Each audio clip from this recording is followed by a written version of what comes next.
Welcome to Module 3 on Watercraft Inspection.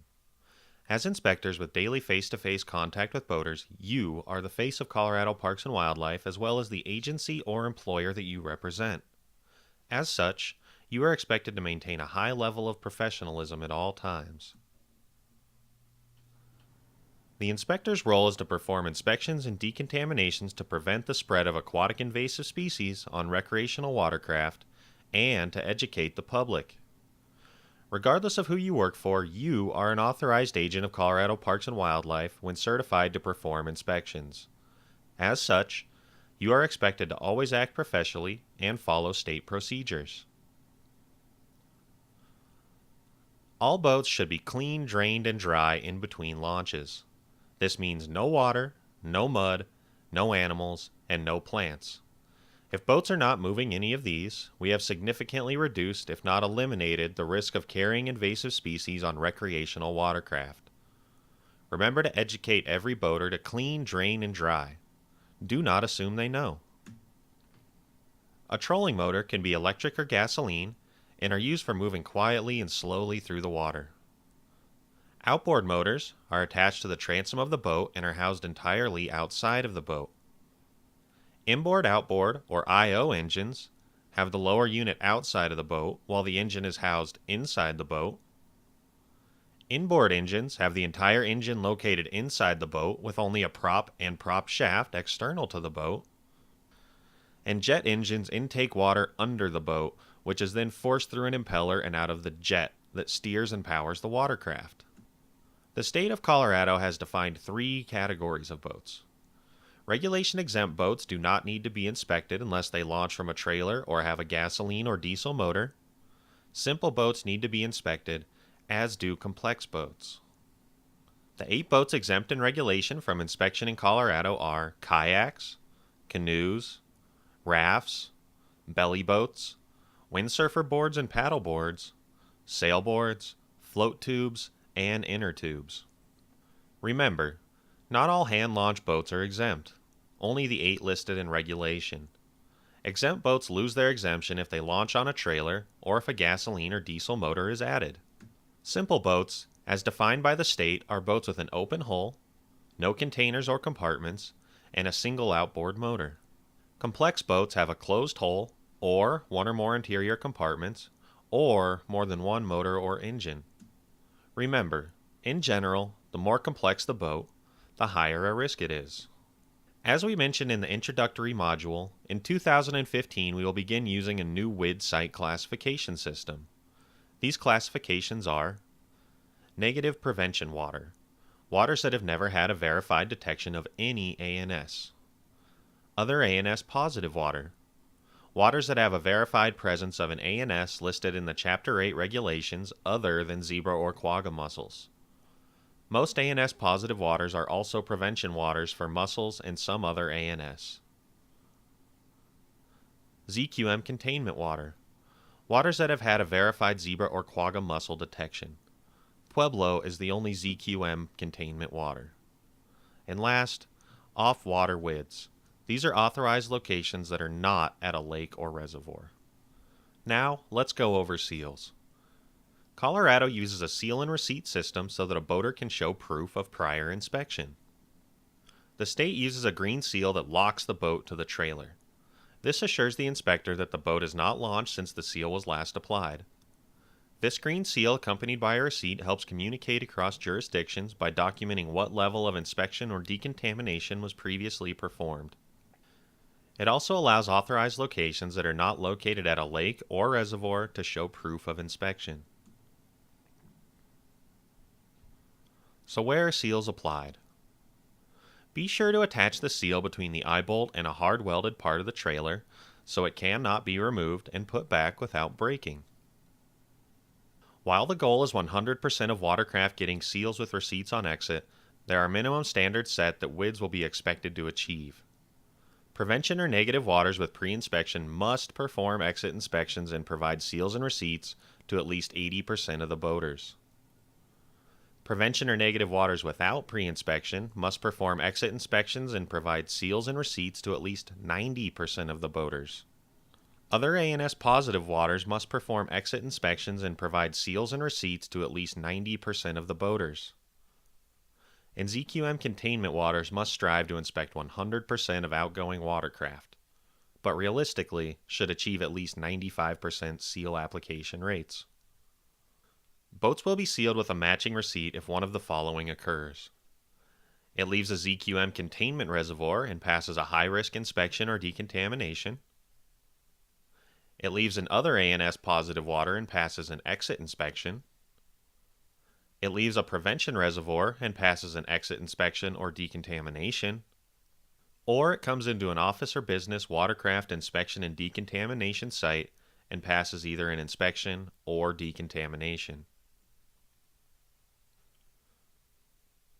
2015 will also see some changes in the receipts being provided to watercraft operators when applying a seal. Negative prevention waters will continue to use white receipts with green seals as they always have. Other ANS positive waters will use a slightly modified blue receipt with green seals. And Lake Pueblo, the only ZQM containment water, will pilot a new receipt that attaches directly to the seal wire. Green seals must be accompanied by a matching receipt. Green seals from prevention reservoirs will be accompanied by a white receipt. All of the information in boxes should be filled out so that a boater cannot tamper with the receipt. There is a note section to fill in any important information for the next inspector. For example, if the boat had a dead battery and the motor couldn't be lowered. Boats that were sealed leaving an other ANS positive water will be accompanied by a blue receipt.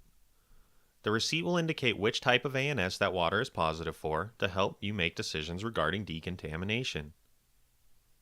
Some state parks have a pre-inspection policy in place. Blue containment receipts are only valid for pre-inspection if they are returning to the same water where that receipt was issued.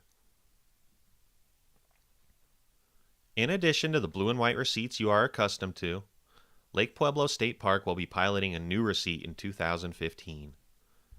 This receipt will attach directly to the seal wire. We do not have an example of this receipt to show at this time. Your supervisor will notify you and provide you an example of this receipt. This is the new seal removal flowchart for 2015. There are significant differences due to the addition of a third type of WID and receipt types. Let's go through this scenario by scenario. Let's start with the scenario that hasn't changed. Based on the information provided on the receipt, the scenario should be a very fast clip and go. If a boat has a green seal and a receipt, read the receipt to see if they are returning to the same location, or if they've been out of water for more than 30 days, or if the boat was decontaminated. If any one of those is true, ask about live bait and follow bait rules, thank the boater, and allow them to launch. Now, let's assume the boater has lost their receipt. The inspector must examine the seal and verify it hasn't been tampered with.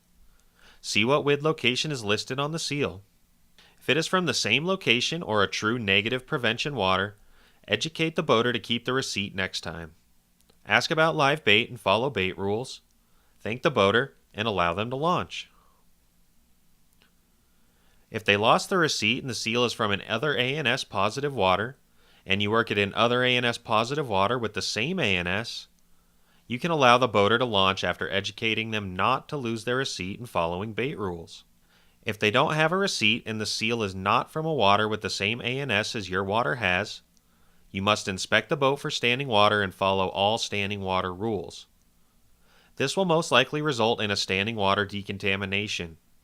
If the boat is truly dry and does not have ballast and IO or an inboard, you may allow launch without decontamination after asking about bait and thanking the boater.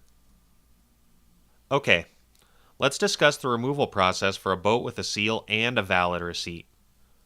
If the receipt is white from a negative location, you can quickly allow launch after asking about live bait and thanking the boater.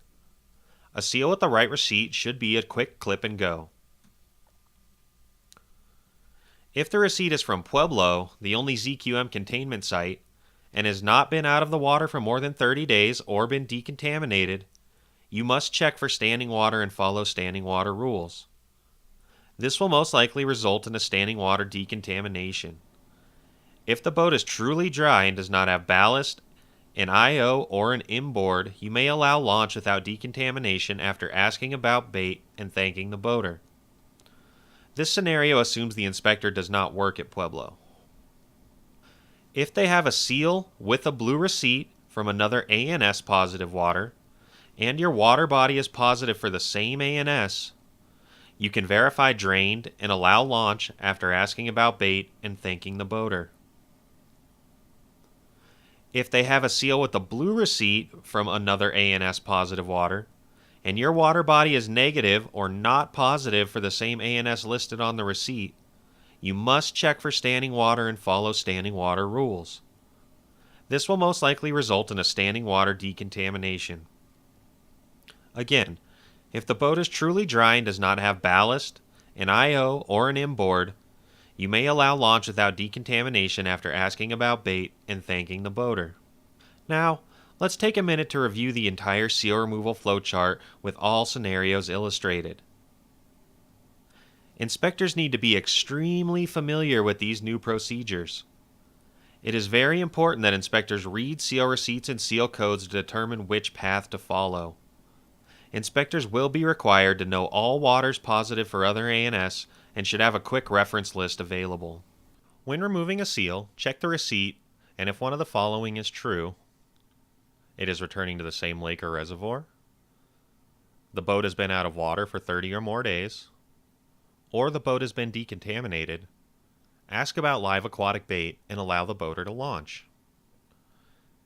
If the boat has a seal from a different prevention reservoir, or from New Mexico or Wyoming, ask the boater to pull the bilge plug to verify that the boat is drained. If any water drains out, ask the boater to lower the motor. If no water drains out of the motor, ask the boater if they have live aquatic bait, and allow them to launch. If, however, the motor has water, then continue to do an entrance inspection and look for water in compartments. When removing a seal from an other ANS positive or ZQM containment water, check the receipt. Was the boat decontaminated or was it out of water for more than 30 days? If the answer is yes, ask about live aquatic bait and allow the boat to launch. If it was not, then check for standing water. Have the boater pull the bilge plug to verify there is no standing water. If water drains out, have the boater lower the motor and check compartments for water. Inboards, inboard-outboards, and ballast boats require a mandatory decontamination if they came from other ANS positive or ZQM containment waters less than 30 days prior. If no water drained out, then ask the boater about aquatic bait and allow the boat to launch. So, what if the boater loses their receipt? If a boater has lost a white receipt from prevention waters or are returning to the same location with a white or blue receipt and have unverifiable water on their vessel, they will not need to be decontaminated per Standing Water Rule 3A. If the boater is coming from a different other ANS or ZQM containment water and do not have a receipt, they are still subject to Standing Water Rule 3A regarding unverifiable water. When explaining green seals to the public, there are a few things to keep in mind. Green does not mean boaters can launch without being inspected. A green seal and receipt together is proof that the boat was inspected and has not launched since then. Boaters still need to stop at the inspection station to have the seal and receipt verified. In some cases, the inspector may need to inspect the boat again if they find water or the boat is not clean. However, keeping a clean and dry boat will help boaters get on the water faster. You may see other colored seals from other states and from a few municipalities in the state. In 2015, Colorado will continue to accept seals with proper receipts from Wyoming and New Mexico. Inspectors should treat them the same as a Colorado green. However, we do not currently accept any other seals other than those. If a boat arrives with a different colored seal, it must go through an inspection as though it had no seal. See the chart in your textbook that describes other seals in use. Now let's move on to inspection procedure. There are 4 types of inspection you might perform: entrance, high risk, exit at containment, and exit at prevention. Let's review a standard entrance inspection. Entrance inspection procedures are the same at both prevention and containment reservoirs. Remember, on all inspections, you must look as well as feel the boat for ANS. Entrance inspections are performed prior to a boat launching on the water and is the same procedure whether you are working at a containment or a prevention reservoir. Each inspection varies in time depending on the type and complexity of the boat. You will use the paper WID log or data collector for every inspection. Entrance inspections require you to assess the risk of that watercraft and requires you to look and feel for aquatic nuisance species. Let's take a minute to watch an example of a textbook entrance inspection.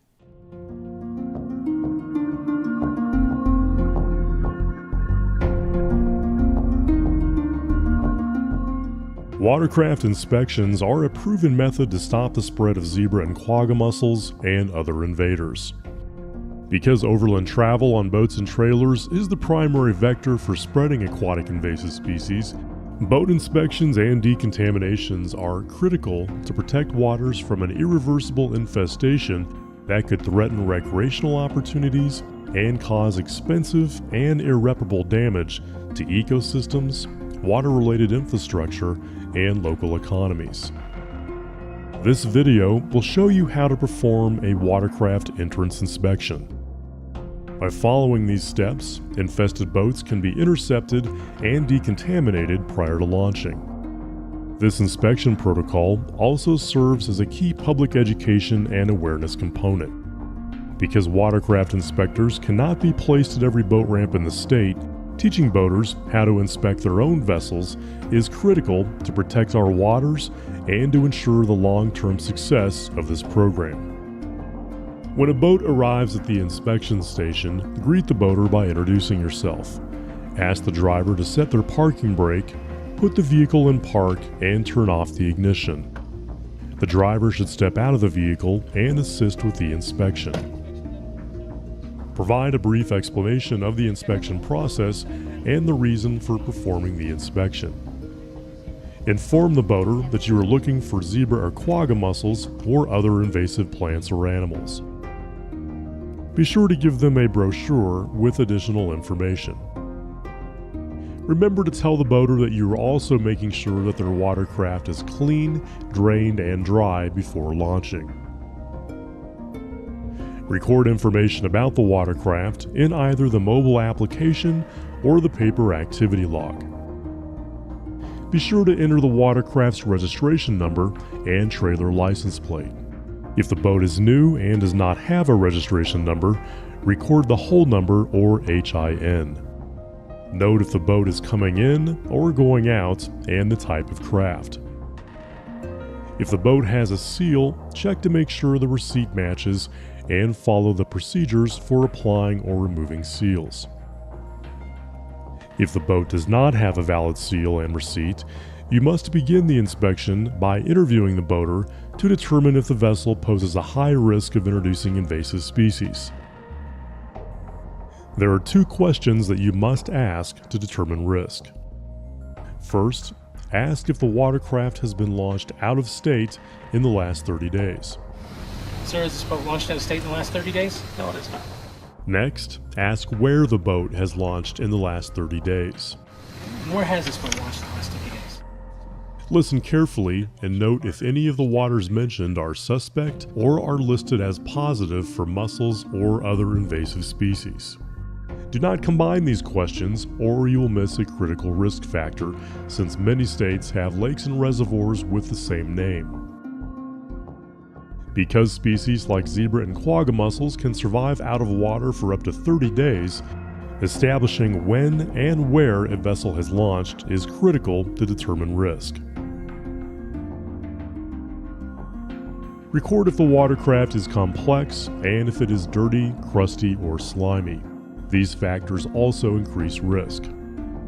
Next, it's important to physically inspect the watercraft for standing water.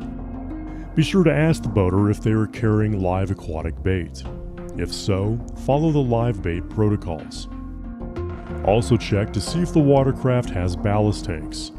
Because ballast tanks cannot be drained, seen, or physically inspected, you must follow the standing water protocols. Next, perform the visual and physical inspection of the boat. The acronym HEAD can help you remember the systematic process for inspecting watercraft. H is for hull and trailer. E is for engine. A is for anchor. And D is for drain.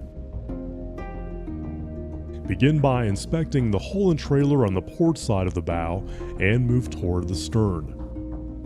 Look and feel for any sandpaper-like bumps or any other signs of invasives. If at any point zebra or quagga mussels or other invasive species are suspected, a high-risk inspection and a full decontamination are required. Repeat this process on the starboard side of the hull and trailer from stern to bow. Use a flashlight for dark spaces and a mirror for areas that are difficult to see.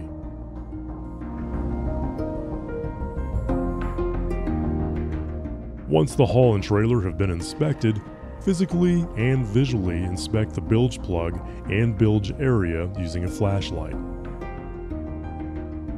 If applicable, have the boater activate the bilge pump. Complete the exterior inspection by checking the transom, including any instruments that are attached.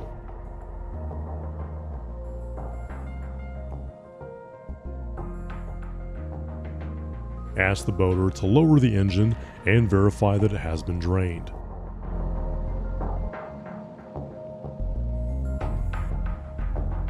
Inspect the engine using a flashlight to see dark hidden places where mussels like to attach. Pay particular attention to the intakes, motor mount, and gimbal.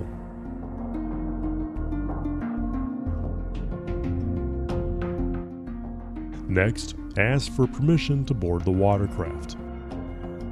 Have the boater enter first and safely follow them inside. Ask the boater to take out the anchor and anchor rope or chain. Be sure to examine these carefully since they come in contact with the bottom of the lake where invasive mussels are typically found.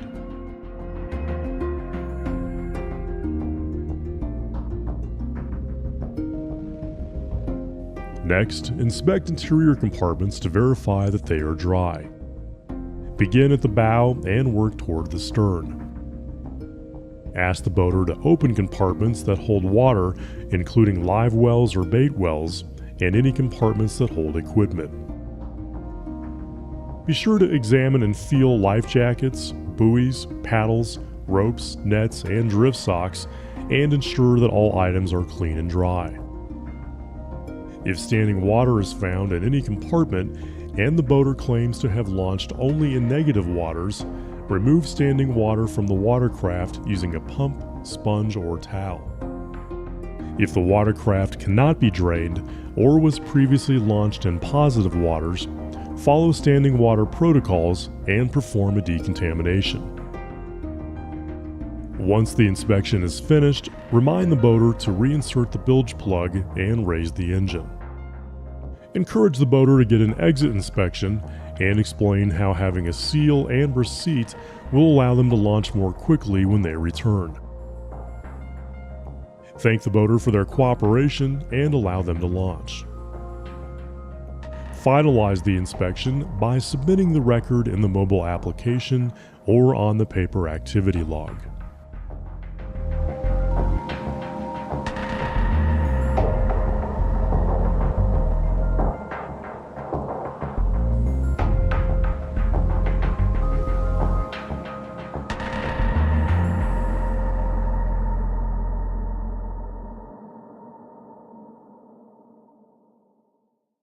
Welcome back.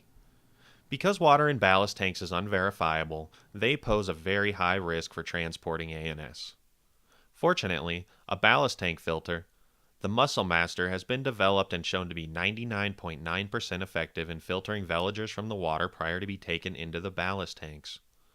Several marine manufacturers have begun installing these filters, and they are also available for retrofitting. When inspecting a boat with ballast tanks, you should check to see if the watercraft has the Mussel Master installed. If the ballast tanks have the Mussel master filter, you check the sticker to verify it was installed within 6 months, and that the tamper-resistant red tags are intact. And if yes, go on with inspection. If no, send to decontamination and follow the standing water rules. Always be on the lookout for high risk factors. If you determine that the boat has a high risk for carrying ANS, you must do a high risk inspection. This means if there are 2 or more high risk factors, out of state in 30 days, positive waters in 30 days, dirty, crusty, slimy, complex boat, and or standing water present, then you must conduct a high risk inspection. A high risk inspection is a much more thorough inspection. Slow down. Look more than once. Look very carefully for ANS. Remember that mussels favor rough areas, angles, light-colored surfaces, dark areas or shadows, below the waterline, and compartments that hold water. High-risk inspections are performed when watercraft are identified as having a high biological risk of carrying ANS during an entrance or exit inspection. During entrance inspections, if the boat receives 2 or more check marks under the Determining Risk Factors section, the boat needs a high-risk inspection.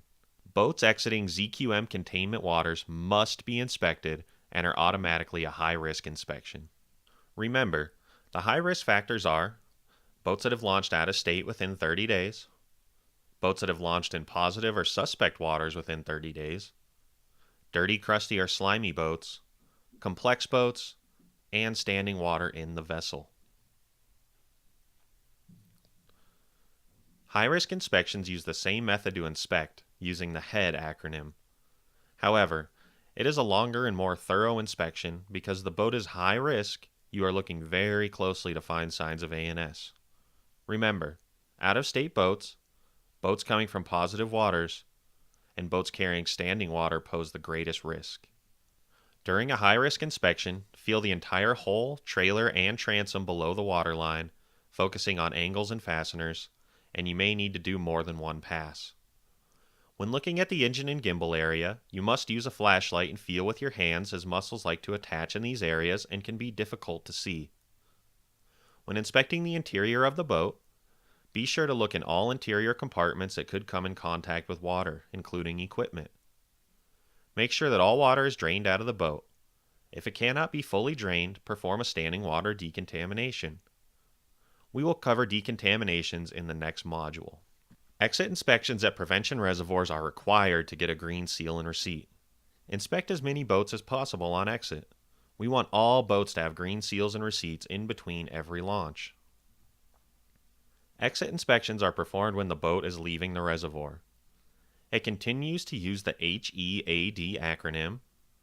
This is the minimum required to receive a green seal and receipt when leaving a prevention reservoir and provides an opportunity to educate boaters, ensure vessel hull and anchor are clean, ensure the vessel is drained, and encourage additional cleaning and drying. Remind the boater to leave the bilge plug out during transport to ensure more drainage from the bilge and to dry equipment at home. If at any point ANS is found, do a high-risk inspection and decontaminate. Also, be sure to verify the accuracy of your data entry and thank the boater for their time and cooperation. Now, let's go over protocols for exit inspections at ZQM containment reservoirs. Exit inspections at ZQM containment reservoirs are mandatory by regulation. These are automatically high-risk inspections. All water must be fully drained out and or decontaminated if the boat is headed to a different or unknown location. If the boater is returning to the same containment reservoir, then the boat must be drained to the best of the inspector's ability.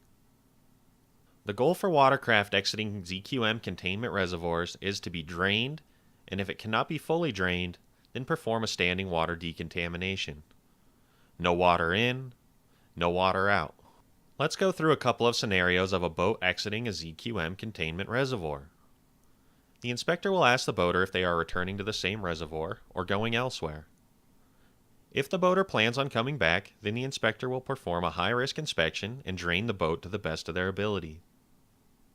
The inspector will then issue a green seal and blue receipt, which will be marked yes that the boater is returning.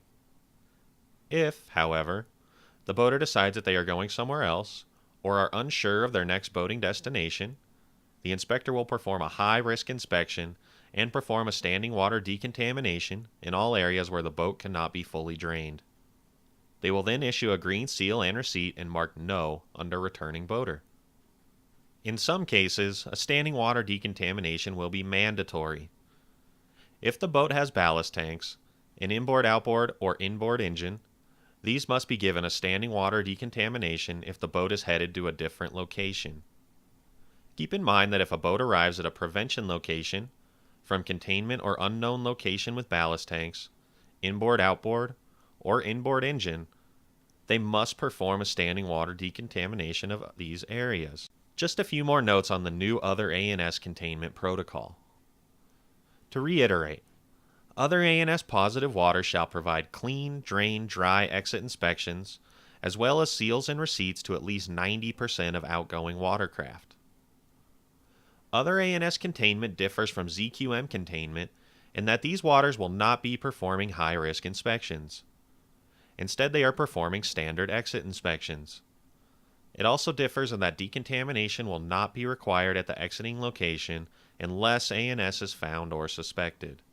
Boats carrying standing water pose a huge biological risk of transporting A&S. Mussel larvae, juveniles, pathogens, and plant seeds or fragments can be carried in this water. This is why all boats should be drained out in between launches or decontaminated. The only exception to this rule is if a boat with ballast tanks, IO, or inboard engine has been drained to the best of your ability and issued a green seal and receipt, and is launching at another prevention water. In this course, we talk about two different types of water. Verifiable water is water that you can visually see and inspect for, such as live wells.